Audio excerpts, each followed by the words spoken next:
Bonjour à tous et à toutes. Alors, bienvenue pour ce 34e live qui s'intitule Comment faire la différence entre une blessure de cœur et une blessure d'âme. J'ai pensé faire ce live parce que c'est une question qui m'est souvent posée. Évidemment, l'éclairage est le mien, celui que je reçois, que je perçois. Alors, c'est... Salut Lucie, Daniel! C'est le petit Renaud des Rouges qui vous parle aujourd'hui. J'espère que je ne vais pas me mettre à éternuer pendant le live. Mais bon, je vais faire de mon mieux pour avoir une voix qui est correcte. Allô Cécile! Vous allez bien les amis? Ouais, notre homme est là, Daniel. Salut! Laurent. Comment vous allez? Racontez-moi en attendant que d'autres personnes se joignent à nous, si vous le voulez bien. Et ma petite tasse de Noël. Regardez, c'est mignon. C'est l'amoureux de ma fille qui m'a acheté ça. C'est trop cute. Ah. Tiens, pendant que les gens se joignent à nous, si vous avez des questions en lien avec le thème d'aujourd'hui, ou comment vous le voyez, vous, la différence entre une blessure d'âme et une blessure de cœur. Ouais, tant mieux, ça, hier, je suis très contente. Pour toi. Allô, Nadine! T'es pas partie en voyage encore, ma belle? Daniel, je vais bien. Demain, je commence les cours en ligne. Ben oui, mais oui. Les inscriptions se terminent à minuit. Alors, merci d'avoir été là. C'est celle qui était présente au webinaire. C'était une super belle expérience. Bien des soins en magnétisme, ça aide bien. Oui, j'imagine. Toujours efficace.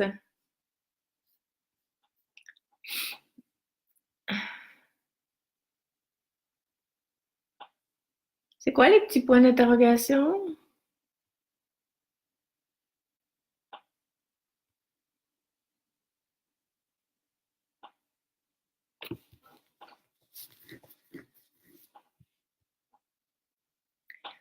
Alors, ravie de passer un moment avec toi, mais moi aussi, Nadine, avec grand plaisir.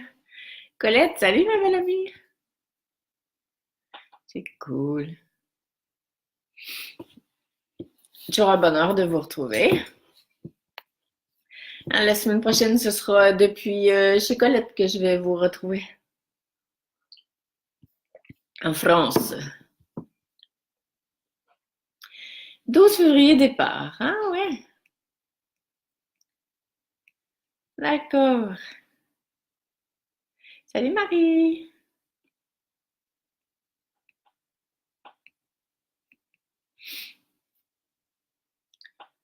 Ah, Sylviane, allô.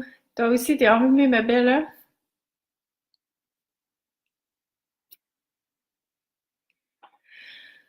Bon, qu'est-ce que vous en pensez si on démarrait? Régine, salut. C'est cool. Je suis toujours contente de, vous le savez, hein, je me répète, mais bon. C'est une blessure d'âme concerne la trahison, l'injustice, l'abandon. Ah ouais, tu me récites les 5 blessures. Bravo, bravo. Peut-être la blessure d'âme et la nostalgie de l'ailleurs. Oh, c'est mignon comme réponse. C'est possible. C'est très intéressant. Je vais revenir là-dessus. Tu me diras si je ne le fais pas, si j'oublie. Une blessure de cœur est la façon dont chacun de nous vit ses 5 blessures d'âme. Ok. Que celle du cœur concerne l'humain. D'accord. C'est le fun. Merci de vos réponses.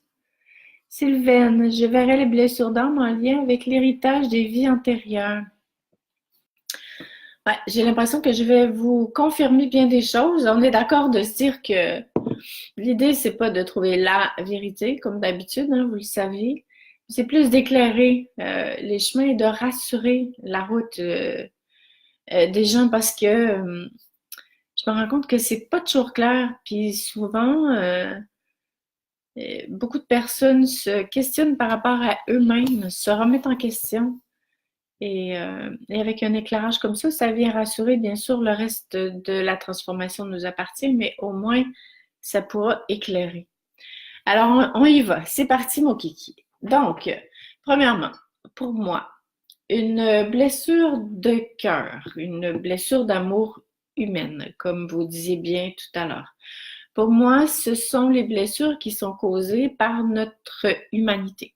C'est-à-dire une blessure reliée à un deuil, à la perte d'un être cher, une blessure reliée à une séparation, une blessure reliée à une situation difficile où on a vécu, par exemple, un sentiment d'être inutile, d'être vide, d'être inintéressant, d'être indigne, euh, qui a été réveillé, déchiré quand on était tout petit et où, à travers les années, et bien sûr, toute notre vie durant, on peut avoir des blessures d'amour parce que c'est assez normal. On est venu sur Terre pour grandir en amour. Et bien sûr que quand on rencontre la déchirure du cœur qui est reliée, en fait, c'est ça, je l'ai résumé, tu vois, c'est une déchirure du cœur humain, pas physique, mais oui, on le sent comme ça quelque part, hein, que c'est vraiment comme notre cœur humain qui se déchire. Et cette déchirure-là est le rappel de notre nature humaine. Le hic, c'est que le réflexe humain, c'est de vouloir se protéger de ces blessures d'amour-là. Des fois, en formation ou en conférence, je donne l'exemple de mon fils, tu vois, quand il était ado, puis qu'on faisait du jardinage ensemble, puis il me disait, mais à quoi ça sert de ramasser les feuilles? Parce qu'on en avait un sacré paquet dans une des maisons que j'ai eues. Parce que de toute façon, on les ramasse, ils vont retomber, ils vont repousser, ils vont retomber. Donc, c'est toujours la même affaire qu'on fait. Puis là, je répondais, ben ouais, à quoi ça sert d'aimer finalement? Parce que de toute façon, si je t'aime, un jour tu vas t'en aller parce que tu vas avoir l'âge de partir. Si j'aime un amour, un jour il va partir parce que ou il va se trouver un modèle plus récent, ou bien il va mourir, ou moi je vais mourir. Donc finalement, on peut vivre notre vie en se disant, mais à quoi ça sert d'aimer, ou parce que notre cœur a été blessé parce qu'on a aimé, on voit pas le sens de ça. Et on a le réflexe d'essayer de trouver un coupable ou bien carrément de fermer son cœur pour se protéger des blessures d'amour. Et quand on fait ça, on met un gros cadenas dans notre cœur parce que on est en train de dire non à ce pourquoi on est venu sur Terre, à ce qu'on est venu expérimenter. On est des êtres d'amour. Et si on n'aime pas, la vie a pas de sens. Et c'est l'humain, c'est la tête qui veut garder les liens d'amour tels qu'ils sont pour qu'on soit bien. Et quand on est là-dedans, ça veut dire qu'on a vraiment oublié pourquoi on est ici. On est ici pour grandir en amour. On est ici pour guérir de nos blessures d'amour. On est ici pour se souvenir qu'on est amour. Donc, on a le choix, et on l'aura tout le temps, de faire de nos blessures d'amour, des déchirures de notre cœur, une ouverture qui nous amène vers une autre conscience de la vie. C'est pour ça que on doit toujours décider de ce qu'on fait, de ce qu'on vit. Et que quand on voit la vie simplement du point de vue humain, ce que j'appelle être couché, à l'horizontale, on n'a pas cette perspective plus élevée de l'existence. Alors, au lieu de chercher pourquoi il m'a fait ça, pourquoi ça m'arrive, pourquoi justement tomber dans l'injustice que tu mentionnais tout à l'heure, Cécile, ben, c'est pas que il y aurait pas de raison, mais c'est que ça donne rien. J'ai accompagné, si vous saviez, combien de centaines de personnes qui pensaient que le jour où ils trouveraient le coupable de ce qui leur a fait ça, ou le jour où ils arriveraient à avoir une explication de pourquoi c'est arrivé, de quel moment, qu'ils iraient mieux. Et lorsque ce jour-là est arrivé, quand ça arrive, il allait pas bien. Parce que dans le fond, ce qui va pas bien, c'est le cœur. Et ce qui veut savoir pourquoi on va pas bien, c'est la tête. Donc, l'idée, c'est de reconnaître ces blessures d'amour-là et de se donner les moyens si on le veut bien. C'est toujours un choix. Mais je vous le souhaite en sapristi parce que à chaque fois qu'on choisit de renaître à ces deuils-là, à ces peines d'amour, à ces blessures de cœur, on grandit. On grandit vraiment. Puis, je le sais pour en avoir vécu un maudit paquet, que quand on est dedans, on n'a pas envie d'entendre ça.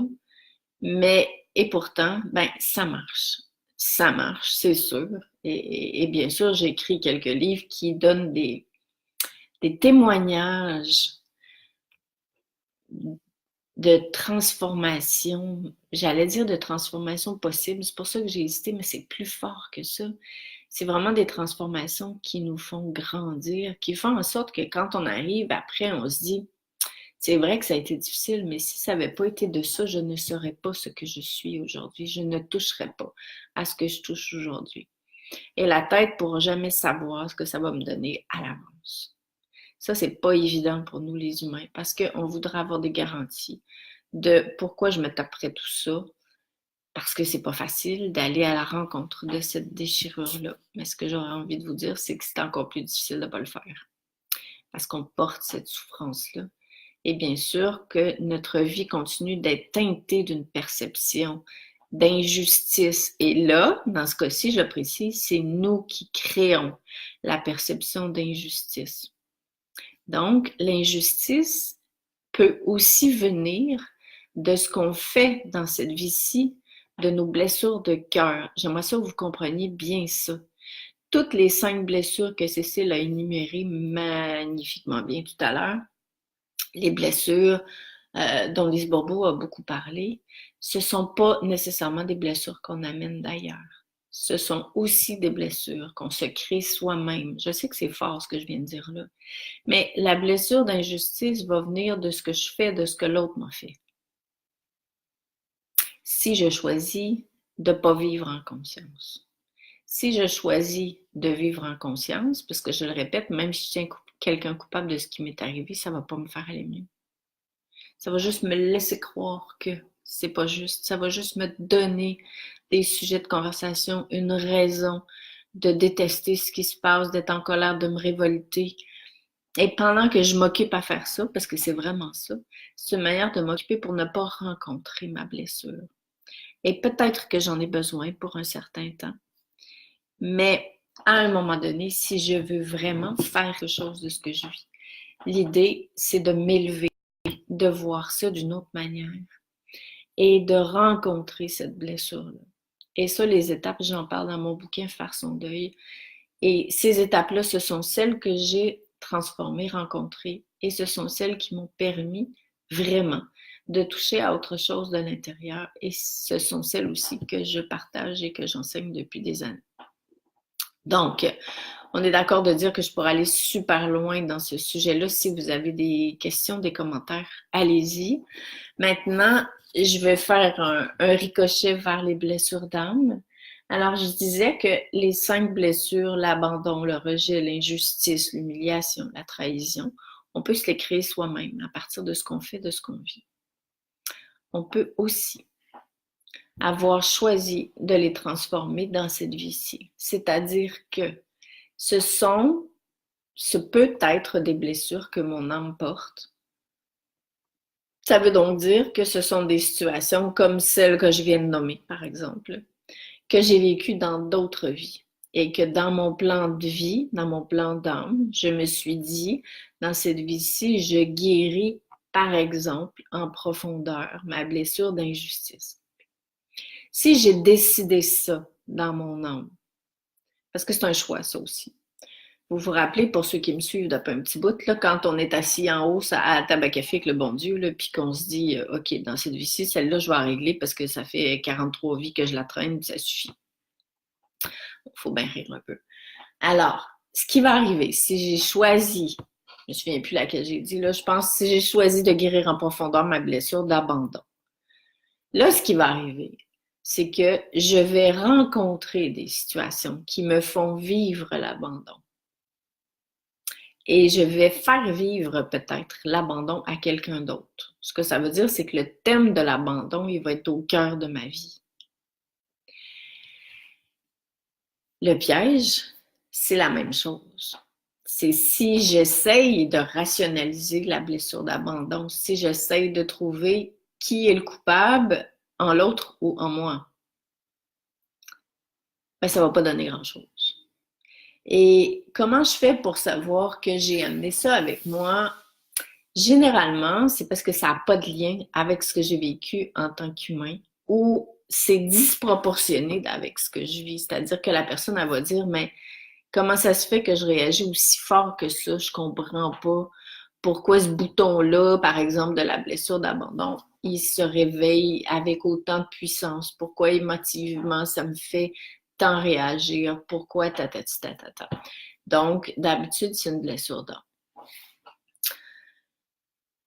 La guérison de ces blessures-là, la bonne nouvelle, comme ça on n'a pas besoin de s'accrocher dans les fleurs du tapis, c'est que ça se guérit toutes de la même manière, c'est-à-dire par le cœur.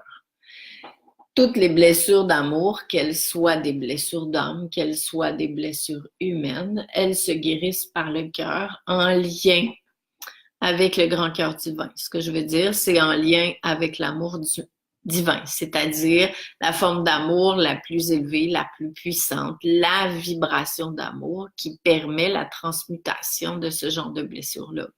Alors là, en allant chercher cet amour-là qui m'est accessible, je décide, parce que c'est mon choix, premièrement, que je veux guérir, que je me donne les moyens de guérir, que je rencontre ma blessure, c'est-à-dire que je ne la rencontre pas pour rouler dedans puis souffrir davantage. Je choisis de retourner là où je peux guérir. Et j'ouvre la porte qui me mène à plus grand que moi. Et là, je vais chercher cet amour divin-là que je fais descendre dans ce que j'appelle mon trou. Vous savez, ça va vous faire rire peut-être ceux qui me connaissent, mais je parle tout le temps de trou. Je ne peux pas m'en empêcher, c'est plus fort que moi. Donc, imaginez-vous que la blessure d'abandon, c'est un gros trou dans votre cœur. Et pour certains, les blessures de fond comme ça, mais c'est des cratères tellement qu'ils sont là depuis longtemps, longtemps, longtemps, longtemps. Imaginez-vous, ça fait 12 vies là, que vous la transportez. Puis qu'à chacune des vies, vous ne voulez pas la regarder, vous regardez autour de vous. Pourquoi c'est arrivé, toutes les raisons que j'ai mentionnées, bien, vous allez repartir avec. Puis dans la prochaine vie, vous allez vous dire, ben là, je ne l'ai pas vu, je vais me le mettre encore plus gros pour que cette fois-ci, je le vois vraiment, puis que je choisisse de le transformer en profondeur. C'est pour ça que ça devient souvent de plus en plus puissant comme déclencheur à l'intérieur de soi, puis que les personnes qui sont mises sur notre route pour réveiller ces blessures-là, parce que c'est ça, on est victime personne de la vie, ben ils vont être à la mesure de ce que j'ai décidé que j'allais guérir. Donc, si je vois rien depuis 25 vies, ben ça va être un petit peu plus gros que si je décide de le voir plus rapidement parce que moi, j'ai décidé que ce serait comme ça. Alors, il y a zéro victimisation dans ça, ni par rapport à moi, zéro culpabilité, mais plus de me dire, wow, OK, parce que si personne m'abandonnait, si j'avais pas l'impression que personne m'abandonnait, je ne saurais pas sur quelle blessure agir. Donc là, je le sais. Mon thème, par exemple, c'est l'abandon. Donc, je remplis mon trou d'abandon. À chaque fois que je rencontre cette blessure-là, je vais chercher l'amour divin et je remplis cette blessure d'abandon. Et ça marche parce que je le veux, parce que je le décide, parce que j'y crois, parce que je le fais. Bien sûr, il y a certaines méditations, visualisations qui m'aident à le faire parce que quand je suis au cœur de ce genre d'émotion, c'est difficile pour moi de décider de le faire puis de savoir comment le faire parce que c'est souvent quelque chose qu'on fait pas, qu'on n'a jamais vraiment fait. Nadine, quand la déchirure du cœur devient juste une cicatrice, la joie de vivre renaît et quel bonheur de vivre à 100%. Ouais. Et de prendre conscience tous les jours que la vie nous offre plein de moments merveilleux. En effet, si tu es en mesure de parler comme ça, Nadine, c'est clairement parce que tu as fait de ta déchirure une occasion de grandir en conscience et de toucher à quelque chose que tu ne touchais pas avant. Donc, tu deviens un exemple vivant que c'est possible et c'est une vraie source d'inspiration. Aller chercher l'amour serait un rempart aux blessures, pourrait les guérir. Je comprends pas bien, Sylvaine. Faut que tu utilises des mots simples avec moi, hein. Pas que tu oublies que je suis une Québécoise, là. Donc, je te laisse préciser ta question, OK? Comment aller chercher l'amour divin, c'est ce que j'expliquais tout à l'heure. Donc, cet amour-là, vous pouvez aller le chercher par le biais de méditation. Donc, il y en a une que j'offre, je pense que c'est la 3e sur le CD qui est disponible sur mon site internet en version téléchargeable. C'est que c'est comme si, je parle tout le temps de la maison intérieure, c'est une espèce de canal qui vous relie à l'amour divin, il n'y a personne qui n'y est pas relié. Et là, vous allez vous brancher après cet amour-là. Et par des images, ce qui est plus facile parce que ça rend concret cette visualisation-là, cette action-là, ben vous allez chercher l'amour dans le grand cœur divin qui est pur, celle qui peut tout, qui guérit tout. Puis vous la faites descendre dans votre cœur. Bien sûr qu'il y a d'autres moyens de faire. Moi, c'est celui qui m'a été inspiré et c'est celui qui fonctionne super bien chez les gens qui le font. C'est celui qui a fonctionné super bien chez moi. Mais Nadine, tu as peut-être fait autrement. Alors, l'idée, c'est de se trouver un moyen pour éviter de rester dans la tête, dans l'incompréhension. Ça ne veut pas dire qu'on n'a pas le droit de vivre notre deuil, bien au contraire. Ça veut dire que chaque fois que la blessure est réveillée, quand on s'en occupe, elle se transforme. Mais elle se transforme uniquement par de l'amour. Il y a aussi, j'attends toujours ta précision, ma belle Sylviane, hein, parce que j'ai vraiment pas bien compris ta question, puis j'aimerais être capable d'y répondre.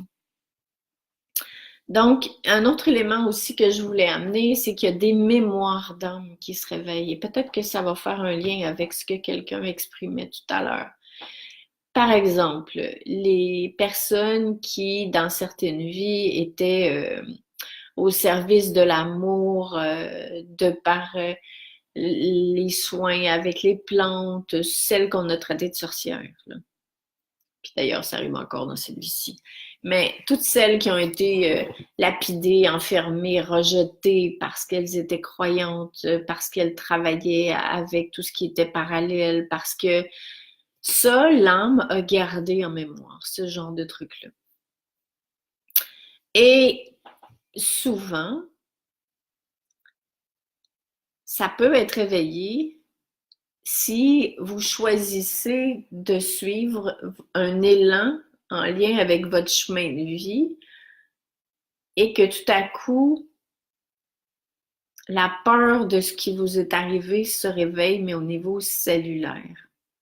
Je vais vous donner un exemple pour que ce soit bien clair. Je me souviens à un moment donné, j'ai regardé un film. C'est un film québécois absolument extraordinaire qui a été filmé dans un autre temps. Et là, la dame veut protéger sa fille qui a été abusée sexuellement par un monsieur d'un village et sa fille l'a tué en le lançant en bas des marches, en bas des escaliers. Puis sa mère a décidé de porter le fardeau de la culpabilité pour éviter ça à sa fille. Puis pendant le film, on la pend devant tout le monde sur la place publique. Et quand ça s'est arrivé, ben, moi, je trouvais ça super bon, ce film-là, mais au moment où elle est montée pour être pendue, je me suis mis à pleurer, là, mais des pleurs, mais incontrôlables de...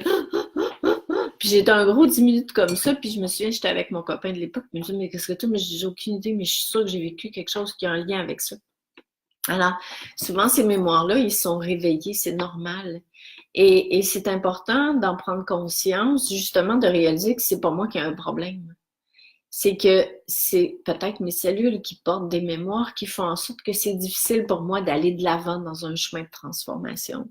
Parce que je suis restée avec un souvenir, avec une mémoire souffrante pendant une vie antérieure ou à la fin de ma vie. Et là, quand mon âme, parce que c'est ça qui se passe, c'est que mon âme me fait recontacter ce que j'ai vécu. En termes de souvenirs, évidemment, pas en termes de pendaison. Mais mon âme me fait recontacter ce que j'ai vécu pour que cette fois-ci, je le transforme. Comprenez-vous? Alors, si je reviens avec mon histoire, pour avoir souvent servi l'amour et avoir été ostracisée, jugée, tout ça, pendant plusieurs vies, ben, dans cette vie-ci, en ce qui me concerne, parce que ça faisait partie de mon chemin de vie, ça m'est encore arrivé. Et ça, ben, je l'explique dans mon bouquin, Les Trois Alliés. Donc, dans cette vie-ci, j'ai aussi été radiée, salie sur la place publique parce que j'avais choisi de mettre l'amour au premier plan dans ma vie. Pour moi, je le répète, pour moi, parce que je l'avais choisi, c'était le test du test pour voir si cette fois-là, j'allais être plus forte que la police, entre guillemets, puis j'allais décider envers et contre tout, de continuer d'être au service de l'amour, de continuer de croire en l'amour. Et pour moi, ça a été un énorme chemin de guérison. Alors, je vous donne juste des exemples pour que vous compreniez bien à quel point il y a de la subtilité là-dedans. Mais en même temps, à quel point ça veut dire que tout ce qui nous arrive, ça veut nous montrer la route vers quelque chose. Ça veut nous donner des indices de ce qui est appelé à transformer et non de ce qui est pas correct dans votre vie. Parce que déjà, si on décide que la vie est injuste, que c'est pas correct ce qu'on vit, que nous, on n'est pas correct, on vient fermer la porte à toute possibilité de transformation. C'est pas si grave que ça parce que on recommencera dans la prochaine vie, là. Mais en même temps, dans cette vie-ci, on est venu transformer tout ce qui nous éloigne de ce qu'on est vraiment. Et ce qu'on est vraiment, c'est amour.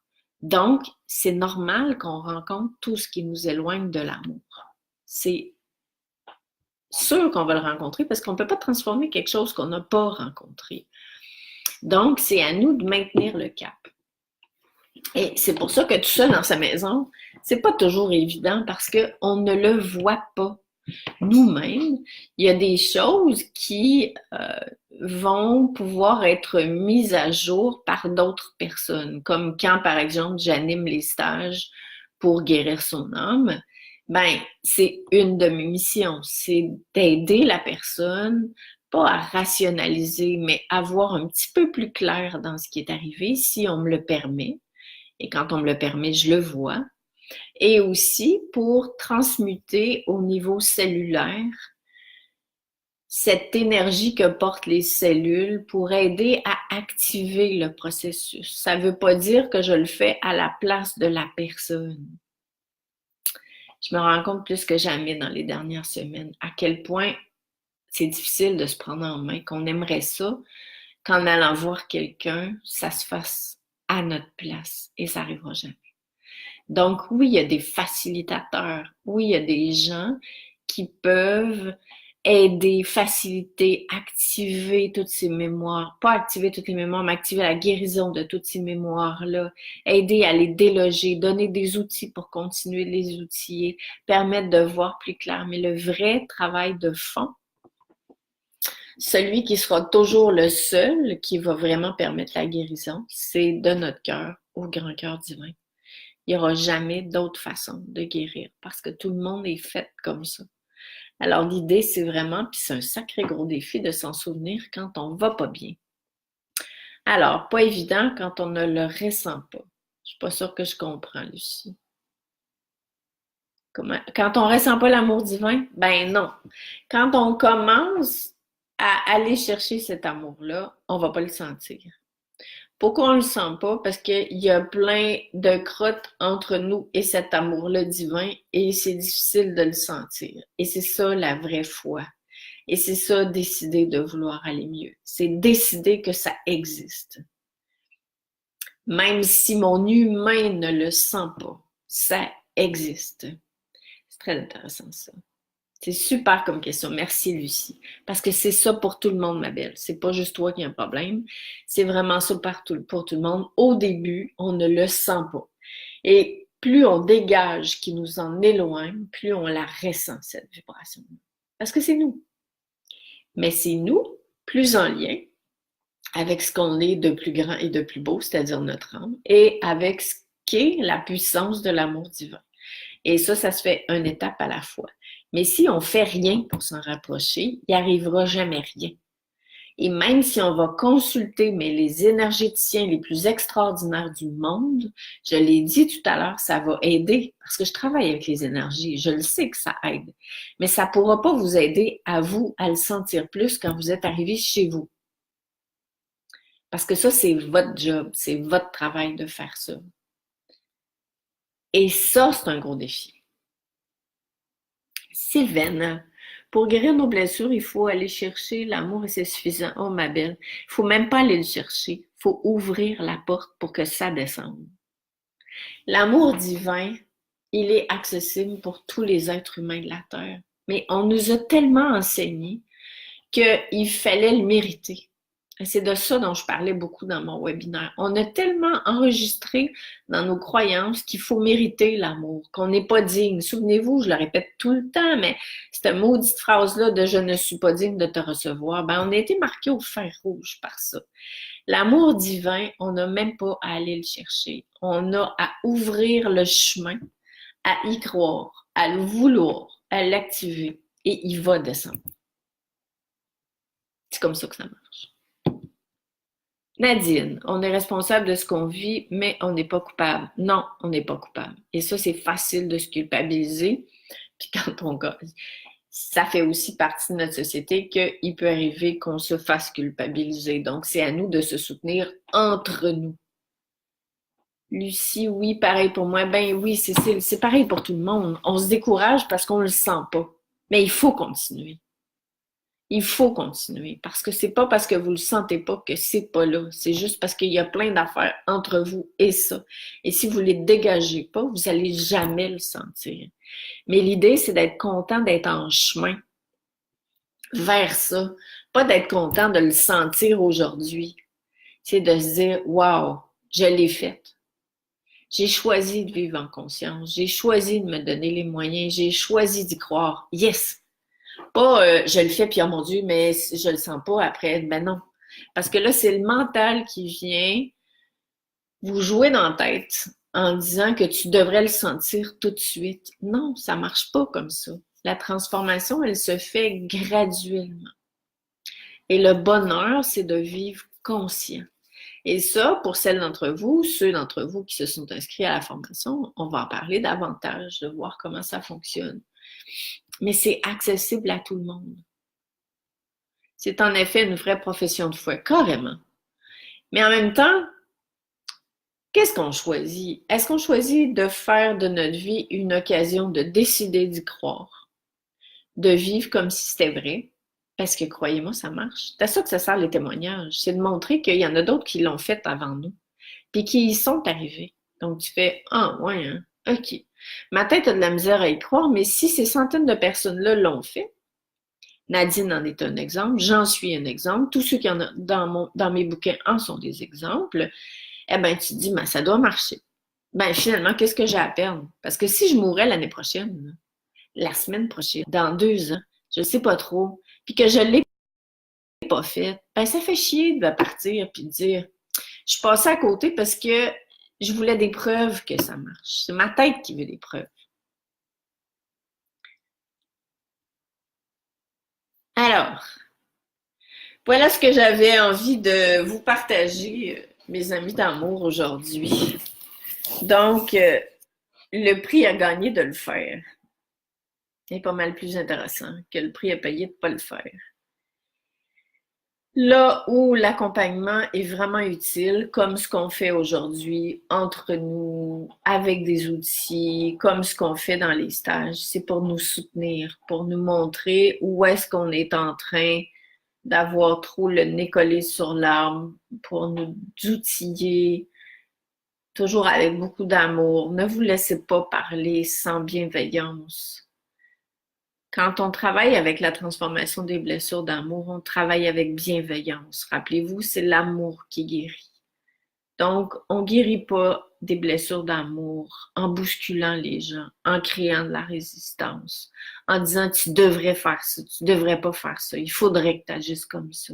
C'est pas comme ça qu'on guérit. C'est vraiment en accueillant les gens, et là je parle aux accompagnateurs d'entre vous, tels qu'ils sont, là où ils sont. Et dites-vous bien que quand les gens vont être prêts, ils vont venir vers vous. Leur cœur va venir vers vous parce qu'ils vont savoir qu'ils ont besoin de vous. Donc, c'est important de savoir que ça existe, ça. Mais en même temps, c'est aussi important de faire confiance parce que, comme je disais tout à l'heure, si tout le monde est relié, ça veut dire que le jour où je dis oui, le jour où je comprends que je vais me donner moyen, par exemple, de guérir mes blessures d'âme et que je m'inscris à un stage, ben, je le sens, puis que c'est la bonne personne qui est mise sur ma route si mon cœur le sent. Là, le gros défi, ça va être ma tête qui va me dire, ben non, pas besoin de ça, tout ça, ouais. Alors, et toute notre vie durant, ce sera comme ça. Mais plus on va avancer et arriver à faire la différence entre la tête et le cœur, plus on va arriver à l'écouter. Donc, jusqu'à quelle heure ce soir est-il encore possible de s'inscrire à ta formation de 3 mois en ligne? Les inscriptions officielles sont ouvertes jusqu'à minuit ce soir, ma belle Céline. Cécile, ben, si quelqu'un embarque demain, ça va être OK, mais c'est juste que je voudrais commencer à travailler en ligne avec les personnes inscrites sans trop tarder. Donc, est-ce que vous avez d'autres questions? Ça m'a fait super plaisir d'être avec vous. N'hésitez pas, si à la suite de ce live-là, vous avez des questions, à revenir vers moi. Je vais attendre peut-être une petite minute pour voir. Sinon, ben, je vais vous répondre après quand ça sera fermé. Donc, gros câlin à vous et puis on se dit à la prochaine. Salut!